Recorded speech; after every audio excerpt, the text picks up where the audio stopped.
Hello बच्चों, let's discuss this question. Which of the following statements is false? पहला statement है pyramids of energy and yearly biomass production can never be inverted since this would violate the laws of thermodynamics. दूसरा, pyramids of standing crop and numbers can be inverted since the amount of organisms at one time does not indicate the amount of energy flowing through the system. तीसरा, there are certain limitations of ecological pyramid such that it does not take into account same species belonging to two or more trophic levels. Or चौथा, saprophytes are not given any place in ecological pyramids even though they play a vital role in the ecosystem. So choose the statements which are false. A 1 and 2, B 3 and 4, C all या D none. इस question को solve करने का जो की concept है वो है आपकी ecological pyramids. Ecological pyramids actually होती क्या है? सबसे पहले इकोलॉजिकल पिरामिड होती है एक representation of the food energy relations between organisms at trophic levels। तो ये होता है एक इकोलॉजिकल पिरामिड का डेफिनेशन, जो कि है एक रिप्रेजेंटेशन फूड एनर्जी और रिलेशंस की, जो दूसरे मतलब कुछ ऑर्गेनिजम्स के बीच में हो ट्रोफिक लेवल्स पर। तो पहला स्टेटमेंट हम एनालाइज करते हैं। Pyramid of energy and yearly biomass production can never be inverted since this would violate the laws of thermodynamics. ये बिल्कुल सही है, क्योंकि हम जब पिरामिड ऑफ एनर्जी की बात करते हैं तो आपको पता है कि जो लोअर ट्रोफिक लेवल्स हैं always have higher energy than higher trophic levels higher trophic levels. तो इसीलिए जो पिरामिड ऑफ एनर्जी है वो ऑलवेज अपराइट होगी। तो ये एक सही स्टेटमेंट है। वहीं पर जब हम ईयरली बायोमास की प्रोडक्शन की बात करते हैं तो ईयरली बायोमास भी हमेशा अपराइट होता है। ईयरली बायोमास भी हमेशा अपराइट होता है। तो ये भी बिल्कुल सही स्टेटमेंट है।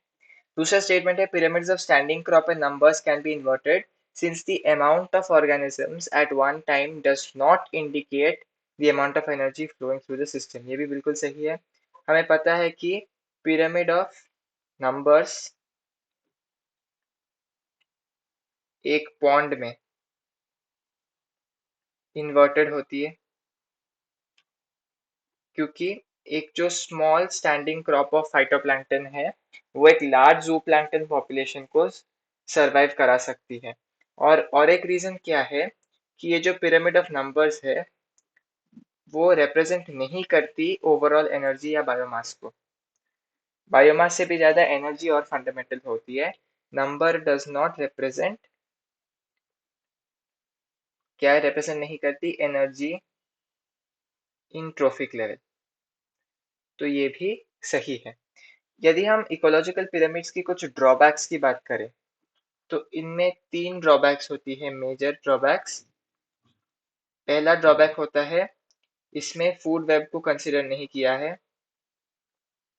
जो दूसरी ड्रॉबैक है वो है सैप्रोफाइट्स को नहीं कंसिडर किया गया है, सैप्रोफाइट्स नॉट कंसिडर्ड। और जो लास्ट ड्रॉबैक है वो है कि इसमें ये नहीं कंसिडर किया गया है कि एक ऑर्गेनिज्म कुछ दूसरे ट्रोफिक लेवल्स में भी साइमल्टेनियसली बिलोंग कर सकती है। So does not consider that some species occupy more than one trophic level। तो ये एक मेजर ड्रॉबैक भी है कि ये कंसिडर नहीं करता कि एक कुछ ऑर्गेनिज्म या एक स्पीशीज एक से ज्यादा ट्रोफिक लेवल्स भी ऑक्यूपाई कर सकती है। तो ये कुछ ड्रॉबैक्स थी कि वो फूड वेब को कंसिडर नहीं करता, सैप्रोफाइट्स को कंसिडर नहीं करता, इस चीज को कंसिडर नहीं करता कि कुछ स्पीशीज एक से ज्यादा ट्रोफिक लेवल्स को भी कंसिडर मतलब इनहैबिट कर सकती है। तो चलिए हम तीसरा और चौथा स्टेटमेंट्स देख लें। तीसरा स्टेटमेंट कहता है there are certain limitations of ecological pyramid such that it does not take into account the same species belonging to two or more trophic levels. ये भी बिल्कुल सही है। हमने देखा कि ये एक मेजर ड्रॉबैक है इकोलॉजिकल पिरामिड्स का। और चौथा स्टेटमेंट है saprophytes are not given place in any ecological pyramid even though they play a vital role in ecosystem. ये भी बिल्कुल सही है, हमने यहाँ पर देखा। तो यदि हम देखें तो चारों के चारों स्टेटमेंट्स ही बिल्कुल सही है, तो हमसे फॉल्स स्टेटमेंट पूछा गया है। तो चलिए ऑप्शंस देखते हैं। A1 and 2 गलत, B3 and 4 गलत, C ऑल गलत, D नन। मतलब चारों के चारों सही है, एक भी फॉल्स नहीं है। So the correct option to this question is option D, none. Hope you have understood it well. All the best.